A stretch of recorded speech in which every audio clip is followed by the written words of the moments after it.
자, 오늘은 우리 사회과학 연구에 실제해서 이제 11장 할차례다. 그렇죠? 11장 이제 끝말이 이제 서서히 이제 다가오고 있는데요. 11장 자료의 분석과 해석에 대해서 전체적으로 한번 설명을 또 한번 하도록 하겠습니다. 자료의 분석과 해석. 일단 자료가 수집됐다는 것을 이제 전제로 해야지 자료의 분석과 해석이 되겠죠. 그 다음에 그래서 자료 분석을 위해서 갖추어야 될 거 나와 있는데요. 그래서 이제 자료 분석을 위해서 갖추어야 될 거 해놨는데 이제 우리가 이제 사실은 이제 수학이라든가 이제 통계학과가 아니니까 우리가 이제 어떤 특정한 그 소프트웨어 기존에 이미 이제 나와 있는 그런 소프트웨어를 통해 가지고 이제 그 하는 방법이 있죠. 그래서 일단은 소프트웨어를 이용하기 때문에 일단 어떤 소프트웨어를 자기가 사용할 것인지에 대해서 먼저 그러니까 방향을 정해야 되는 거죠. 그래서 우리 모든 이런 도구들은 다 마찬가지겠지만은 자기가 특정한 하나의 소프트웨어에 익숙하게 되면 그 다음에는 그러니까 다른 소프트웨어를 상당히 사용하기가 좀 쉽습니다. 그러니까 그러니까 특정한 소프트웨어 하나를 내가 마스터 하겠다라는 그런 마음을 갖고 하는 것이 좋아요. 그 다음에 이제 이런 소프트웨어는 지금 우리 연구 방법론 수업보다는 어떤 통계 분석 수업하고 더 많이 이제 관련이 되겠죠. 그래서 이제 통계 분석은 자기가 그러니까 반드시 뭐 내가 꼭 계량적 분석의 전문가가 되지 않는다고 할지라도 반드시 들어야 되는 거. 그렇죠. 혹은 이제 자기가 이제 우선 뭐 여러 각종의 유튜브를 통해서 됐으니까 그래 자료 분석 능력을 키우기 되어 있고요. 그래서 가장 어, 책 그 실수를 많이 하는 게 뭐냐면은, 그러니까 기본적인 어떤 자료 입력 단계에서 실수를 가장 많이 합니다. 그래서 대부분 보면 자료가 분석이 잘 안 돼요라고 해가지고 살펴보면, 자료의 어떤 입력하는 입력 포맷이 안 맞는 거야. 그러니까 문을 네모 직사각형으로 해놨는데 자기는 뭐니까 그 문 안에 들어가는 그 자기의 지문, 이삿짐을 마름모 걸로 해놨단 말이야. 그럼 어떻게 합니까? 직사각형이 된 문으로, 현관문으로 못 들어가겠죠? 그래서 이 입력되는 인풋 데이터의 포맷이 뭔지가 항상 가장 중요합니다. 다른 거 다 필요 없고요. 근데 그것을 안 해가지고 안 되는 경우들이, 그래서 나한테도 가끔씩 네트워크 분석이 안 돼요라고 하면서, 그러니까 여기 인근 말고도 다른 곳에서 막 들고 옵니다. 그래서 내가 그러면 컴퓨터하고 다 갖고 오시면 제가 한번 원포인트 레슨을 해주겠습니다. 라고 하거든요. 그래서 들고 오면 5분 만에 해결이 되는 거야. 왜? 인풋 포맷 자체가 잘못되는 게 인풋 포맷. 인풋 포맷 여기 매뉴얼에 나와 있지 않습니까? 왜 인풋 안 하세요? 그러면. 근데 그거 이제 안 하는 거죠. 그래서 자료가 제대로 그러니까 인풋 포맷대로 되어 있는지 확인해야 된다라는 거죠. 그 다음에 또 하나 이제 기술 통계, 이때 기술이라고 하는 것은 테크놀로지가 아니라고 얘기했죠. 그러니까 서술이죠, 서술. 서술 아니면 묘사죠, 묘사. 디스크라이브 하는 거라고 얘기했잖아요, 디스크라이브. 디스크라이브. 빨간색이 갑자기 안 되네. 디스크라이브 하는 거죠. 테크놀로지의 기술이 아니라, 그렇죠? 그러니까 묘사하는 그런 것을 얘기한다라는 거죠. 기술 통계. 그래서 이건 뭐죠? 평균을 보고, 그 다음에 표준 편차를 보고, 그 다음에 뭘 보는 거죠? 최대값을 보고, 그 다음에 뭐죠? 최소값을 보고, 그렇죠? 이런 형태의 거를 이제 얘기하는 것이죠. 그래서, 이러한 측면에서 그런 어떤 기술 통계, 최대값, 최소값, 그 다음에 평균, 표준 편차, 이런 것들을 이제 봐야 된다라는 것이죠. 또 하나 이제 분포를 보는 것이 왜 이제 필요하냐라면, 분포라고 하는 것이 특정한 값이 그렇죠. 우리가 흔히 가우시안 분포 혹은 이렇게 얘기하는 가우시안 분포라고 하는 것은 뭐냐면은 우리가 중간에 있는 값들이 많은 거죠. 예컨대 우리가 1점부터 100점까지면 90점에서 100점까지 어떤 최우수 공간에 있는 사람들은 적은 거고, 예컨대 70에서 80점이 좀 많고, 그 다음에 그렇죠. 50점 이하는 또 적은 거고, 중간이 두툼한 거, 그렇죠. 중간이 두툼한 거. 파워포인트 지금 여기 이 지금 그 컨트롤 P 기능이 이상이 안 되는데 그러니까 이렇게 중간이 두툼한 거 그게 이제 우리가 거의 가우스 뭡니까 분포다라고 얘기하는 거죠. 그 가우스 분포에서는 평균이 평균의 역할을 해요. 그런데 우리가 가우스 분포가 아니라 소위 말해서 역함수 분포라고 하는 게 파워로라고 되어 있는데 어떻게 하면 그건 뭡니까? 95점 한 명 딱 있어요. 그래서 한 명 더 있고 나머지는 다 50점 밑으로야. 50점 밑으로야. 중간이 없죠. 중간에 위치한 게 없어. 그러면 그 중간값이 어떻게 중간값이 그 집단을 대표하지 못하잖아요. 그게 파워로자 명함수. 그래서 이 분포를 보고서 평균과 표준 편차를 또 정해야 돼요. 그 다음에 분석을 위해서 독립 변수와 어떻게 종속 변수들을 어떻게 구성을 하고, 그렇죠. 이제 나오네, 구성을 하고. 앞서 그러면 자 가우시안 분포라고 하는 것은 이렇게 해서 자 이렇게 됐죠. 이렇게 되면 뭐가 돼? 이렇게 쭉 이런 형태죠. 그러니까 중간이 뭡니까? 두툼한 거죠. 두툼한 거, 두툼해. 그러니까 이게 대부분의 이런 게 돼야 되는 거죠. 그래서 그러면 중간이 두툼해. 그렇죠. 그래서 어떻게 합니까? 70점 그러니까 그래서 80점 70점에서 80점 사이가 뭡니까? 사람들이 이렇게 많이 분포되어 있고, 어떻게 90점에서 100점은 뭡니까? 사람들 별로 이제 없는 것이고, 그 다음에 0점이 아니라 예컨대 뭐 40에서 한 60점 이런 사람들 또 적은 거죠. 이렇게 중간에 두툼한 거, 이런 형태가 되는 것이죠. 혹은 우리가 이제 여기는 보통 숫자가 여기는 X축에는 사람들의 어떤 빈도가 나오고 여기 보통 점수가 나오니까 여기가 이제 상위권 점수가 될 수도 있는 거고. 자, 여기 이제 파워로라고 하는 것은 이렇게 되는 거죠. 이렇게 쭉 해가 이렇게 뚝 떨어지는 거예요. 뚝 떨어져요. 뚝 떨어지면 뭡니까? 점수가 어떻게 여기 50점이야. 여기 50점이야. 50점, 50점에 있는 사람들이 이렇게 많아. 이렇게 많은 거예요. 그 다음에 뭡니까? 여기 뭐냐? 90점이야. 90점인 사람은 뭡니까? 되게 이상은 되게 적어. 그러니까 중간은 뭡니까? 여기 없잖아. 중간에 여기 없죠. 이런 게 이제 몇 함수 분포죠. 그러면 여기 평균은 평균의 특성을 가지지 못하는 거죠. 이런 것을 우리가 또 스케일 프리라고 이렇게 얘기해요. 스케일 프리. 혹은 이제 롱테일이다 이렇게 얘기해. 꼬리가 길다 이렇게 얘기해요. 그래서 분포가 중요합니다. 그래서 독립변수와 종속변수를 또 찾아야 되고 통계기법.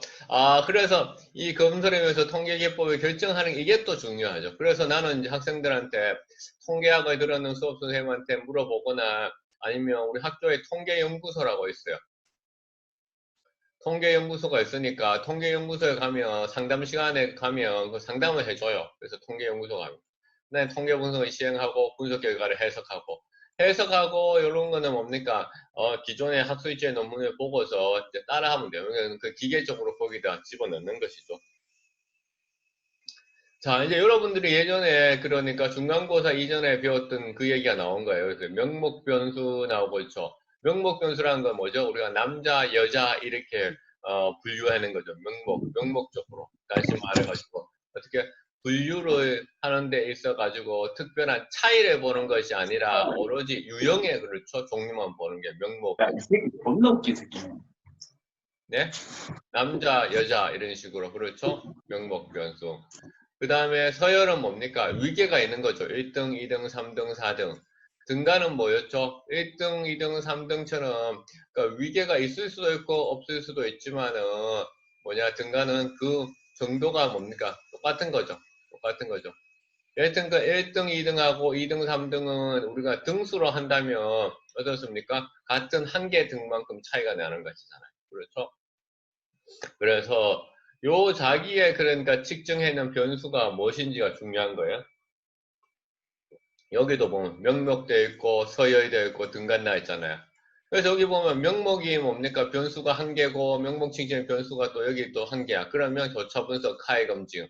그래서 우리가 통계 수업 시간에 가장 먼저 배우는 시간이 카이 검증이에요.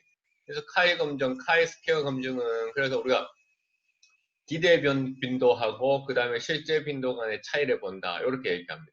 그렇죠? 기대 빈도하고 실제 빈도. 그래서 남자 여자 사이에 그렇죠 관계를 본다든가 이런 것들.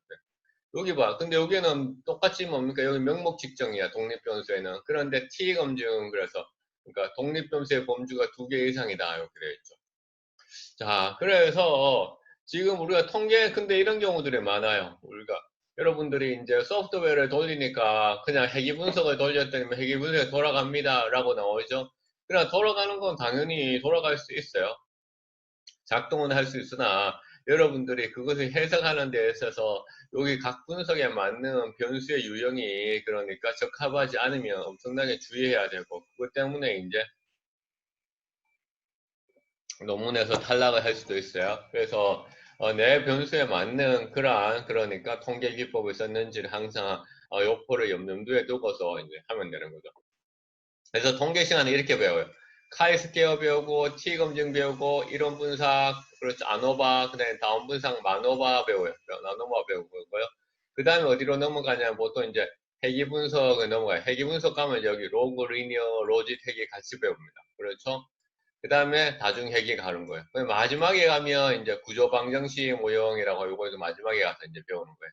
반정할 거예요. 요 상관분석이라고 하는 거는 여기에 들어있지만은 사실은 모든 여기 통계 분석의 기본이 되는 거예요. 그래서 내가 교차 분석을 하든 뭐 하든 간에 상관분석이라는 거. 그러니까 내 이 어떤 변수들 간에 연관성이 있는지 없는지를 해야 되는 거죠. 그렇죠? 그래서 이런 측면에서 이제 요 변수가 왜 앞에서 우리가 그렇게 중요하게 다루었는지를 보면 되는 거예요. 자, 통계적 가설 검증, 연가설을 중심으로 이루어진다. 이게 또 어려운 문제. 이거는 이게 정말로 자기의 생각, 사고의 그 방법을 바꾸자면 연가설이라고 했는데 한국식 번역이에요. 영어로 뭐냐? 그냥 눌이야, 눌. NU, 그렇죠? 눌 하이파서시스. 눌 하이파서시스. 이거를 뭡니까? 그냥 한국말로 이상하게. 저도 처음에 이거 연구 방법론 수업 들을 때 연가설이 뭐야? 근데 한국말 번역을 이렇게 한 거예요. 눌 하이파서시스를. 그렇죠? 그래서 번역을 어떻게 하느냐에 따라서 좀 다르게 표현하는 사람도 있어요. 그렇죠? 그래서 우리가 연구 모형에서 구성한 가설을 우리가 왜 가집니까? 야, 가설. 왜 가집니까? 우리는 그러니까 사회과학적인 이러한 연구들에서 내가 가지고 있는 것이 항상 틀릴 수가 있다라는 생각을 하는 것이죠. 그래서 어떻게 먼저 가설로서 하는 거죠. 예컨대 모든 사람은 모든 생명체는 그런 죽는다. 모든 생명이 죽는다. 그건 가설이 필요 없어. 그건 뭐죠? 진리잖아. 공리잖아요. 공리. 그러나 우리가 연구를 하는데 공리를 가지고 연구를 할 필요는 없잖아요. 그러니까 공리가 아닌 것들을 가지고 연구를 하죠. 그러다 우리가 가설이 필요하잖아요. 여기 봐. 성별에 따라서 범죄를 저지르는 정도의 차이가 있을 것이다. 이제 가설인 거죠. 왜? 성별에 따라서 범죄를 저지르는 정도의 차이가 있다라고 우리의 그 절대적인 그게 진리처럼 모든 생명체는 죽는다라는 절대적인 그런 그렇죠 진리처럼 되어 있으면 우리가 이렇게 연구를 할 필요가 없겠죠. 그래서 이렇게 가설을 잡는단 말이야. 범죄를 저지르는 정도의 차이가 있을 것이다. 그래서 거기에 대한 연관서로서 연구 가설이야. 그럼 연관서로서 누의 하이파사시스 성별에 따라서 범죄를 저지르는 정도의 차이가 없을 것이다. 차이가 없을 것이다 라는 것이 어떻게 뭡니까 우리가 테스트를 하는 거죠. 그래서 가설을 인용하고 수용한다. 인용하고 수용과 기각은 그러니까 리젝션 하는 거죠. 확률적인 의미, 오전에 한번 얘기했었잖아요. 우리 지금 이 수업에 가장 큰 그러니까 목적이 뭐죠? 이 목적이 뭐죠? 샘플링에 해서 표본으로부터 그렇죠. 우리가 이러한 가설들을 테스트해서 정말로 모집단에서도 그럴 것인가라는 것을 어떻게 하는 거죠? 추론하는 거죠. 추론하는 데 있어서 확률이라고 하는 것은 추론하는 거니까 반드시 그럴 수도 있고 그렇지 않을 수도 있는 거잖아. 그럴 수도 있고 그렇지 않을 수 있는데 그래서 우리가 이제 흔히들 얘기하는 거잖아요. 그러니까 95% 신뢰도 이러면 100번을 조사했을 경우에 95%는 맞는다. 뭐 이런 식으로 95% 신뢰도 이렇게 얘기를 하는 것이죠. 맞는데 그래서 그 확률적인 의미를 가진다. 그러면 당연히 통계학자마다 그렇죠. 자기들이 이렇게 생각해 놓은 확률이 틀려요.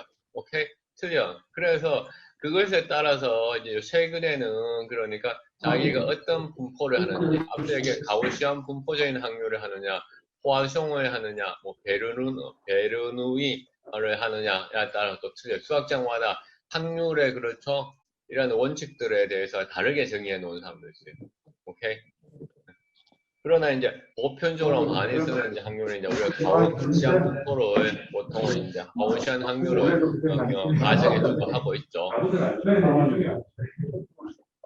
자, 마이크 좀 꺼주세요. 마이크 켜놓는 사람들은 가설 검증의 논리가 적용되기 위해서는 대표성이 중요하다.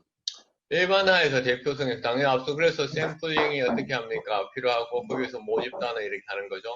그다음 연구 결과를 이렇게 해석해야 되는데 이 해석이 사실은 어떻게 하는 해석도 그러니까 기존의 논문들을 보고서 아 카이스퀘어 검증은 이렇게 하는구나 하는 것을 그대로 따라하는 거예요. 그다음에 변수만 자기 거를 집어넣어가지고 교과서 보면 다 나와요.